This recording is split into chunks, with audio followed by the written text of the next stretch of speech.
잠언 3장 6절과 7절 말씀입니다. 우리 한 목소리로 다 같이 말씀을 읽도록 하겠습니다. 시작. 너는 범사의 그를 인정하라. 그리하면 내 길을 지도하시리라. 스스로 지혜롭게 여기지 말지어다. 여호와를 경외하며 악을 떠날지어다. 아멘.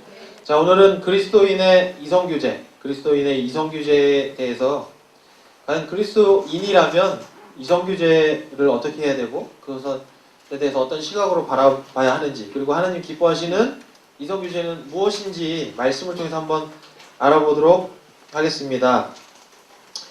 한동안 요새 연예인들의 유행처럼 결혼하기 전에 어떤 혼수라고 해서 아이들을 먼저 임신하는 그런 혼전 임신이라고 그러죠. 혼인 전에 임신하는 그런 것들이 유행이 됐어요. 그래서 우리 친구들도 그런 것들이 당연하구나. 결혼 전에 그런 혼수로 임신을 하는 게 당연한 거구나라는 어떤 유행이나 그런 연예인들의 그런 사고방식을 그대로 받아들이기 너무나도 쉬운데, 이것은 우리 그리스도인으로서의 이성규제에서는 절대 금하고 있는 어떤 한 가지 금기사항입니다.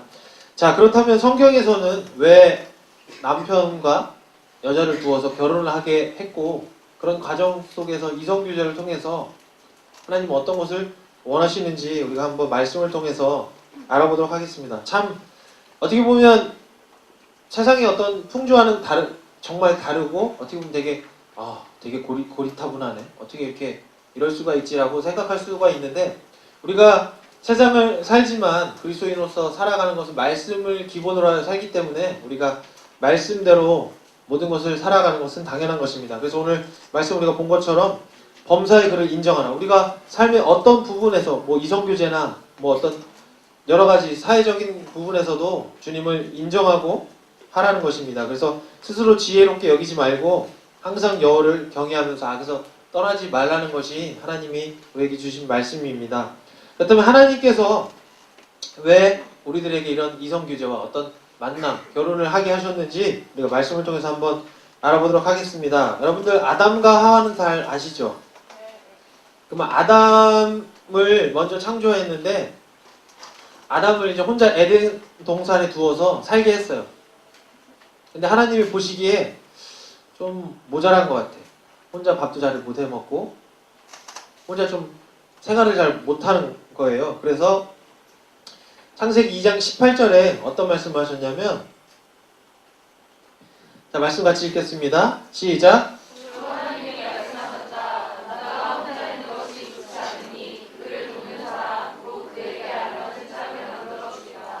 자, 하나님이 보시기에 사람을 창조하시고 너무나도 보시기에 좋았는데, 아담이 혼자 생활하는 거 보니까 보기가 좀 좋지 않으신 것 같아요. 그래서 그를 돕는 사람, 곧 그에게 알맞은 짝을 만들어 주겠다라고 말씀하셨습니다. 자, 하나님이 희한한 게 뭐냐면, 동물을 창조하실 때는 암수 한 쌍씩을, 암수를 다 구별하여서 창조해 주셨어요. 그런데 유독 사람만 이렇게 아담을 먼저 창조해 주셨습니다. 자, 응답하라 1994를 보면 여기서 쓰레기라는 정우라는 배우가 나오죠. 사진 한번 보여주실래요? 자, 이 정우의 방을 보면 완전 별명이 쓰레기답게 정말 방이 쓰레기 같아요. 정말 남자가 혼자 사는 방이 거의 이렇다고 보면 돼요, 여러분들.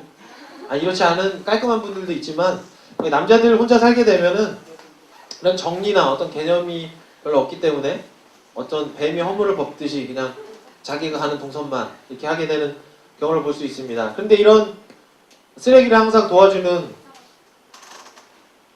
나정이가 있죠. 나정이가 이런 모습을 보고 이것을 한 몇 시간을 공들여서 이렇게 청소를 해주는 모습을 보게 됩니다. 그래서 저도 이 장면을 좀 보면서 남자는 역시 여자 없이는 안 되는구나. 집을 정리해주고 살림을 같이 도와줄 돕는 배필인 여자가 꼭 필요하구나 라고 생각을 하게 되었습니다. 자, 이런 과정을 통하여서 하나님께서 아담을 잠들게 하시고 아담의 갈비뼈를 취하여서 갈비뼈를 통하여서 하와라는 여인을 만들어 주십니다. 자, 그래서 아담이 잠에서 깼는데 하와가 딱 있는 거야. 그래서 하와를 보고 아담이 어떤 고백을 하죠? 다시요? 예. 보자마자 당신은 내 뼈 중에 뼈요 살 중에 살입니다. 얼마나 로맨틱한 프로포즈입니까? 그 당시로는 정말 멋있게 프로포즈를 한 거예요. 왜? 내 뼈의 일부를 가져갔잖아요. 그것을 토대로 만들어졌는데 당신은 내 뼈 중에 뼈요 살 중에 살입니다. 그러니까 뭐 어떤 고백을 하는 겁니까? 나와 항상 동일하게 항상 동행하는 그러한 존재라는 것입니다. 그래서 여러분들 나는 로맨틱한 것을 꿈꾸잖아요. 누가 날 좋아하는 것 같은데 고백을 하지 않을까? 날 고백할 때는 뭐 큰 방을 하나 빌려서 뭐 촛불기를 만들어 놓고 거기에 커다란 곰돌이 인형이 있고 거기 한 남자가 나에게 널 지켜봤는데 이제 나랑 사귀어 줄래? 라고 하는 이런 그런 것들을 상상하기도 하죠. 그런 것들을 다 꿈꾸잖아요. 그런 과정을 통해서 그 하나님은 왜 그럼 아담에게 하와를 주셨는가? 자, 혼자 있는 것이 보기 좋지 않아서 그를 돕는 배필, 돕는 사람을 주셨다고 합니다. 그 이후로 아담과 하와가 잘 살지는 못했죠. 하와가 아담을 도와서 죄를 도와주고 죄를 짓게 하는 그런 결과가 나타나게 됐지만 결국에는 그런 자손을 통하여서 하나님의 역사가 계속 이뤄지게 되었습니다.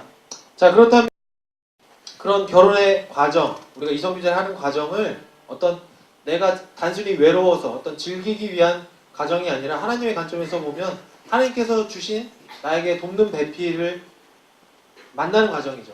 이 사람이 정말 하나님께서 나에게 허락하여 주신 돕는 배필일까?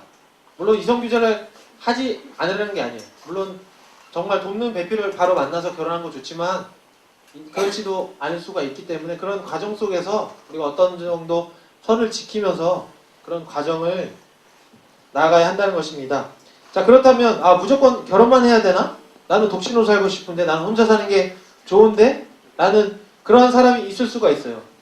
그렇다면 과연 성경에서는 독신의 문제에 대해서 어떻게 말씀하고 있는지 우리가 한번 말씀을 보도록 하겠습니다. 고린도전서 7장 2절과 3절인데요. 자, 말씀 같이 읽겠습니다. 시작.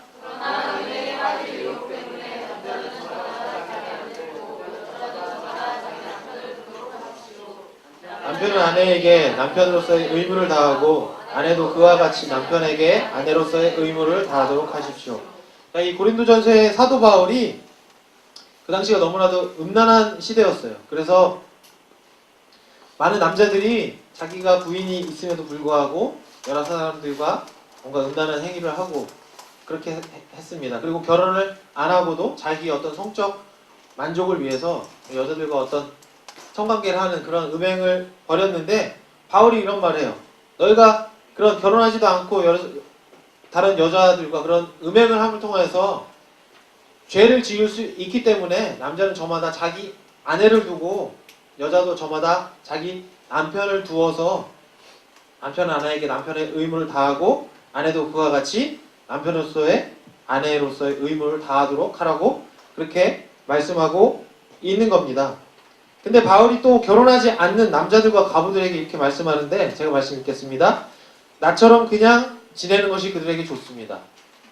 자, 바울도 독신으로 살았어요. 근데 이게 어떤 관점에서 말하는 거냐면 어떤 하나님의 일을 하는 관점에서 말하는 거예요. 사도 바울은 어떤 자였냐면 끝까지 어떤 죽음의 고난을 무릅쓰면서까지 복음을 이방에 온전히 전한 자인데 만약에 사도 바울이 결혼을 했다면 그런 복음이 온전히 전파되지 못했을 거예요. 왜요?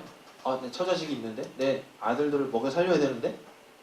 이런 매이는 것이 있기 때문에 그런 하나님의 복음을 온전히 전파할 수 없었기 때문에 그냥 하나님의 일을 위해서 하나님의 복음의 사역을 위해서는 그냥 지내는 것이 좋다고 말하고 있습니다. 그러나 절제할 수 없거든. 그런 음욕을 절제할 수 없거든 그냥 결혼을 하라고 하는 거예요.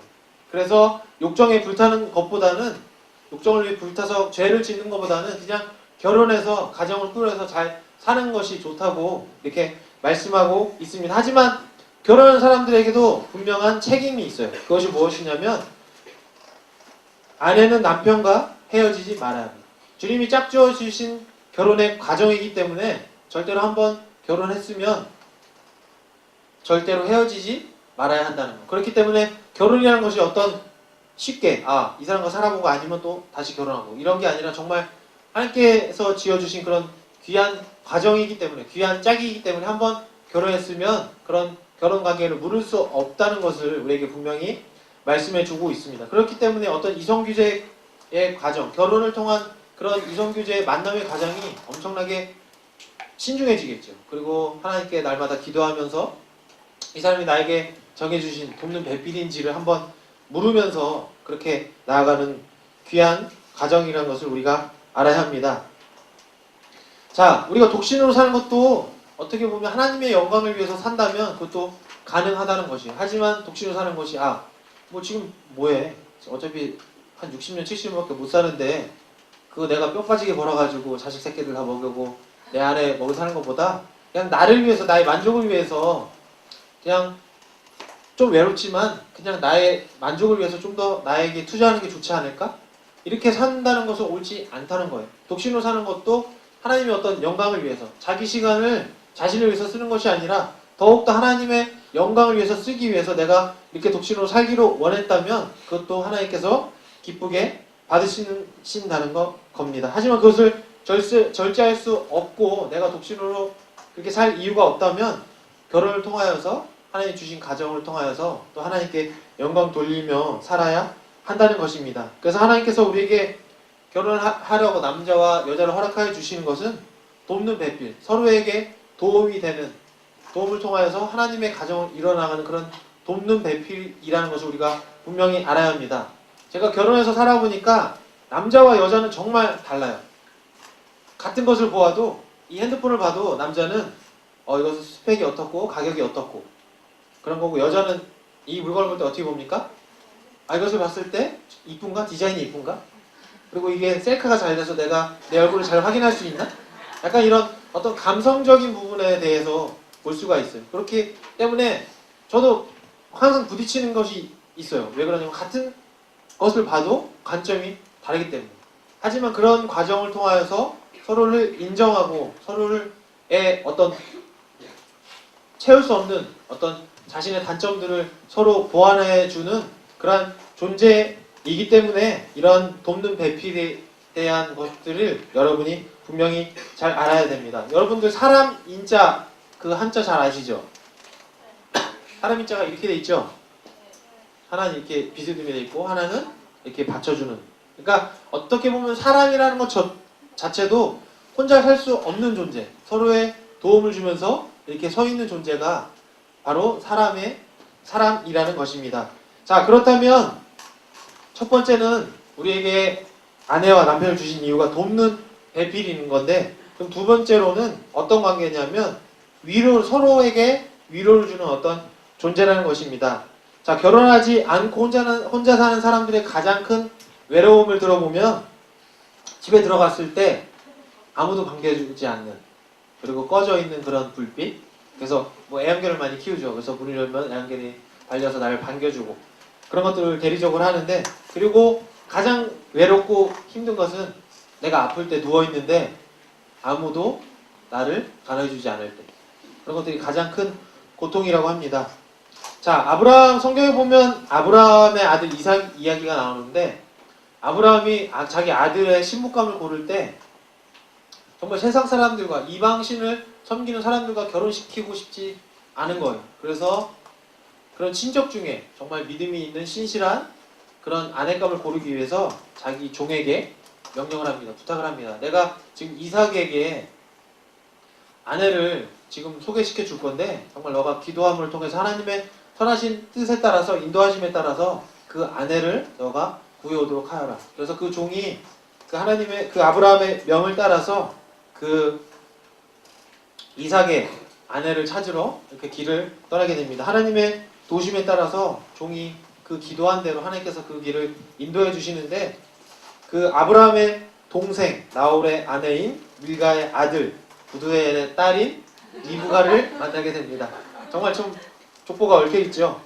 아브라함의 동생인 나홀, 그러니까 아브라함의 남자 동생이 나홀이라는 거예요. 그런 나홀의 아내 밀가의 아들인 부두엘의 딸인 리브가를 만나게 됩니다. 그런 어떤 일련의 과정을 통하여서 이 종이 이 자가 정말 이삭과 결혼할 하나님의 뜻이구나 라고 깨닫게 됩니다. 그래서 그런 것들을 설명하여 주니까 이런 가족들이 그러면 이삭에게 우리 딸을 시집 보내겠습니다 라고 그렇게 말을 하고 그 종과 같이 리브가가 이삭의 집으로 아브라함의 집으로 가게 됩니다. 근데 그 당시에 리브가가 이삭에게 도착할 즈음에 그 어머니 사라가 돌아가셨었어요. 그래서 이삭이 너무나도 슬픔에 빠져 있었습니다.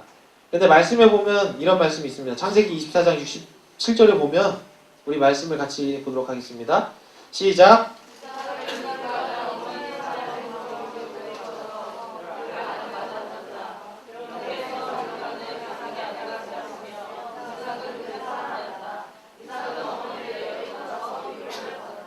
자, 이삭이 슬퍼하고 있었는데 리브가를 보고 그를 아내로 맞아들이면서 그런 어머니를 잃은 슬픔을 그 아내를 통해서 위로를 받았다고 하고 있습니다.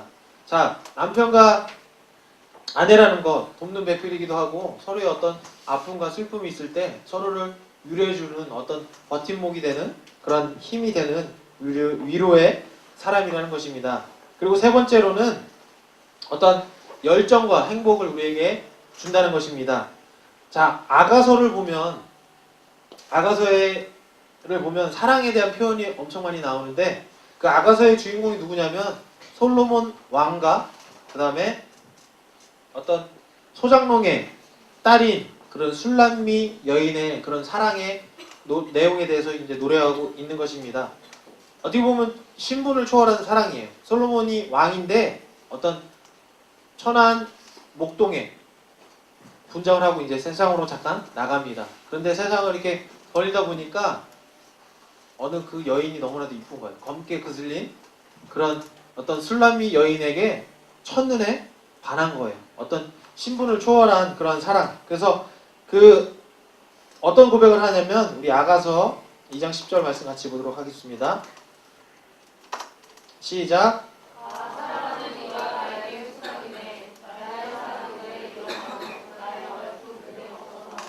자, 고백을 합니다. 사랑하는 이가 나에게 속삭이네. 나의 사랑 그대 일어나오. 나의 어여쁜 그대 어서 나오. 말씀 같지가 않죠. 어떤 고백문 같죠.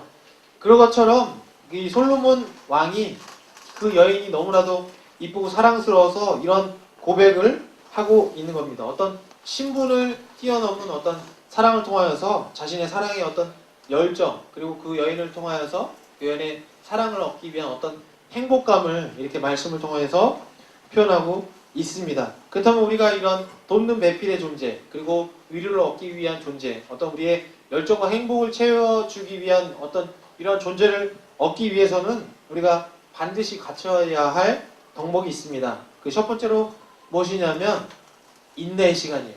인내의 시간. 자, 창세기 29장에 보면 야곱이 라헬을 얻기 위해서 14년 동안 그 삼촌 라반의 집에서 그 일을 한 이야기가 나옵니다. 자, 근데 구약시대에 보면은 약혼하지 않은 처녀를 남자가 관계를 맺어서 가질 수 있는 권리가 있었어요. 그 말씀이 어디 나오냐면 신명기 22장 28절과 29절 말씀 같이 보겠습니다. 말씀이 안 돼 있나 보네요. 제가 말씀 읽어드릴게요. 만일 남자가 약혼하지 아니한 처녀를 만나 그를 붙들고 동침하는 중에 그 두 사람이 발견되면 그 동침한 남자는 그 처녀의 아버지에게 은 50세겔을 주고 그 자녀를 아내로 삼을 것이라. 그가 그 처녀를 욕보였은즉 평생에 그를 버리지 못하리라. 어떻게 보면 되게 지금의 생각해보면 정말 말도 안 되는 일이죠. 어떻게 강간죄가 어떻게 성립이 되나 라고 하는 것인데 이 당시에는 이런 법이 있었어요. 그래서 남자가 어떤 여자가 약혼하지 않은 여자가 마음에 들면 서로 동침해서 그 여자를 그 아버지에게 은 50세겔을 주고 제가 이 여인을 나의 아내로 삼겠습니다. 이렇게 하고 아내로 삼을 수 있는 것이에요. 대신 뭐예요?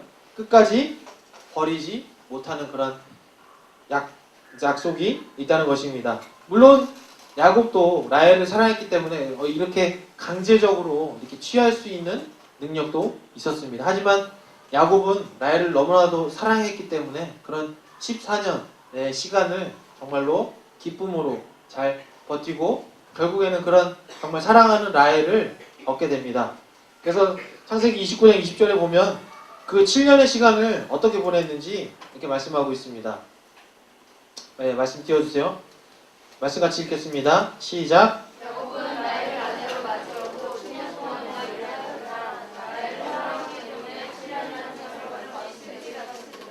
자, 7년이라는 기간은 정말로 긴 시간이에요.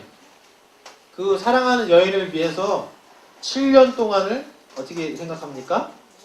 며칠같이 느꼈다고 이렇게 말하고 있습니다. 이런 표현을 볼 때 야곱이 라헬을 얼마나 사랑했는지 잘 알고 있습니다. 여러분 뭐 지금 짝사랑하는 사람도 있고 서로 이제 연애를 하는 친구들도 있는데 7년을 기다려본 적 있어요? 그 여인이나 그 남자의 사랑을 얻기 위해. 그런 사람 거의 없죠. 7년이나 기다려온 그런 사랑. 그리고 그 7년을 마치 며칠처럼 이렇게 기다렸다는 것. 바로 너무나도 사랑했지만 자기가 강제적으로 어떤 편법을 통해서 얻을 수 있었지만 그것들을 하지 않고 나를 정말로 사랑했기 때문에 그런 긴 시간을 기다리고 인내로 기다렸을 때 정말 아름다운 그 결실을 맺을 수 있었다는 것입니다. 그래서 인내의 시간이 필요하다는 거죠. 여러분들 연애를 하다 보면 항상 좋을 수만은 없어요. 처음에는 막 정말 좋아서 같이 있기만 해도 옆에 있기만 해도 너무 좋은데 시간이 지나면 따라 어떻게 됩니까? 점점 싸우는 횟수도 많아지고 정말 그 사람이 좋았는데 점점 더 좋은 사람도 막 눈에 생기고 이런 과정을 거치면서 봄, 여름, 가을, 겨울의 그런 시련의 과정을 거치면서 이 사람이 정말 나에게 주신 돕는 배필이구나 라고 생각했을 때 그런 결혼의 과정을 겪는 것처럼 그런 인내의 시간이 필요하다는 것입니다. 그리고 두 번째 태도가 무엇이냐면 존경과 섬김의 태도가 있어야 된다는 거예요. 서로 연애를 하고 서로 결혼 생활을 할 때에 서로에 대한 어떤 존경과 섬김의 태도가 있을 때 그런 결혼 생활이 잘 유지될 수 있다는 것입니다.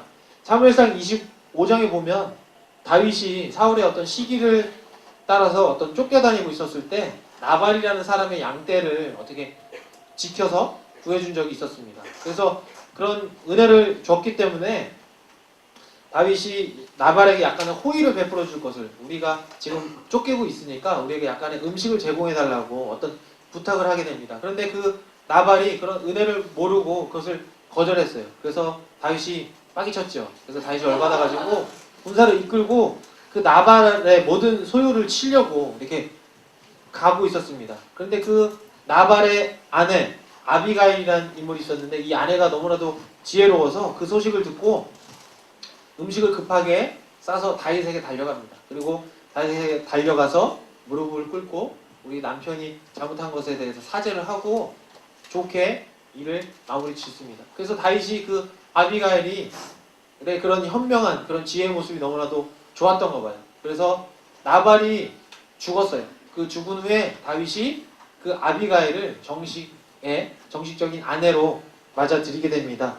그런 아비가일의 사랑과 그런 지혜를 통해서 어떤 서로 존경과 칭찬하는 그런 인정을 통하여서 서로가 새로운 부부가 탄생하였다는 것입니다.